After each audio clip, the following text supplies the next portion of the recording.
Hey guys, it's Ralf with Stray Benzes. Today I've got something for you, since we're still all cooped up in Corona crisis here, about a topic that comes up all the time, and that is the fuses on older style Benz, 123, 126 for sure, and some of the other ones that have the old ceramic type fuses. And here's something about which ones to choose, which ones to stay away from, a couple of things about the box, the fuse box, and a couple of things about the aux fan.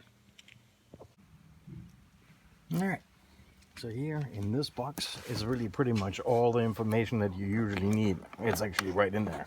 Hopefully it's still in there for you. There you go. And that's this piece of information right here. I hope you still have it. And I go through how to read it or how to interpret the fuse type and variety to the extent possible. A couple of things to note are that you have hopefully a couple of spares. They're here. Always a good idea to have a couple of spares. A couple other things. In this particular one, it's a 420 S-Class. This one doesn't have one. You can see they're all in pretty good shape, pretty new. Well, and that is because I just changed them. The other thing that can happen to you here is, especially when you have certain things not work right or malfunctioning, or you have things flickering, make sure that you have all of these variety of fuses here, that you take them out correctly, because here the trick is, if you can, with everything switched off, holding the fuse with one hand with a couple of fingers and then pulling the main contact of the fuse back out, and making sure that your contact surfaces are in tip-top shape, not corroded.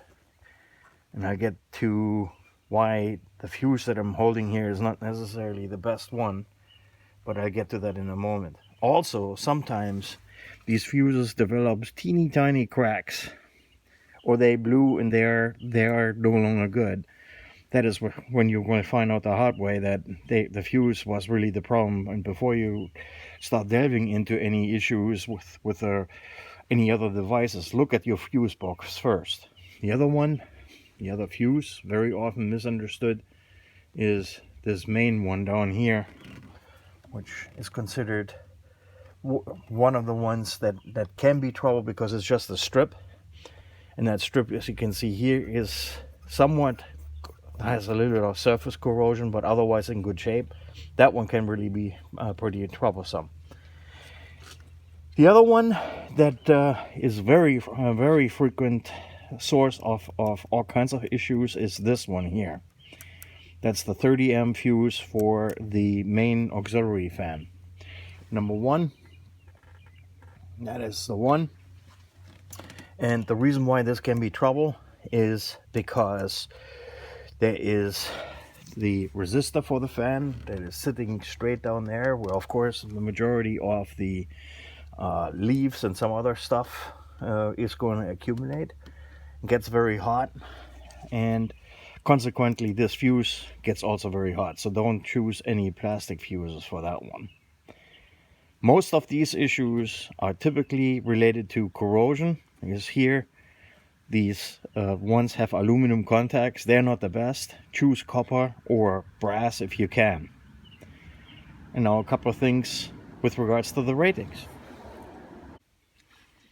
Alright, here I need to correct my previous statement about the auxiliary fan, because this is how you read it, and obviously I made a mistake earlier in my video.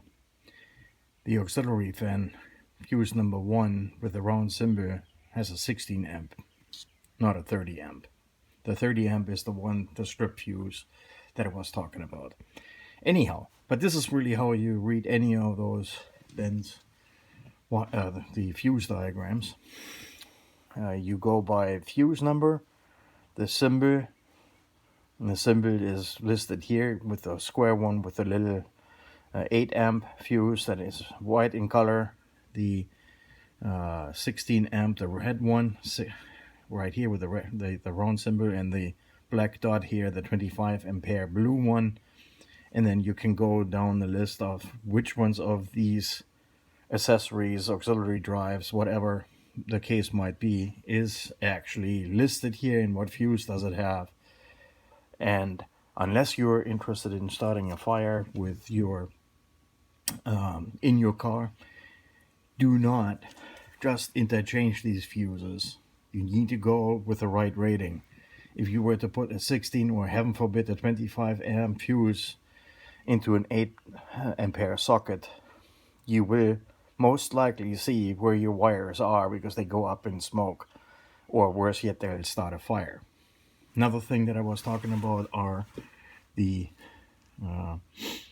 aluminum type ones, that where the part that is the actual fuse that blows if there's a short in the system, they tend to corrode here and here, causing all kinds of gremlins, electric gremlins. And the only way how to circumvent this issue is to take ones where this material here is made out of copper or brass. That way they won't corrode right here. Because the similar metals start automatically to corrode. It's called chemical corrosion. The other thing that I can advise against are these exact fuses. I got a whole box full, made with pride in China. Got a whole kit that should really let me never buy another one, except it's junk, because the actual fuse carrier here is made out of plastic. Why is that bad? Normally it should be good because it's a good insulator.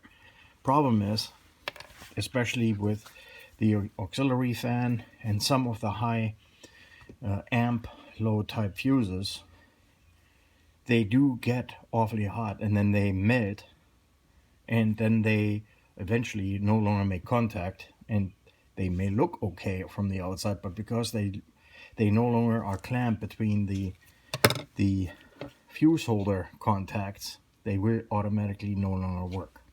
So better are these.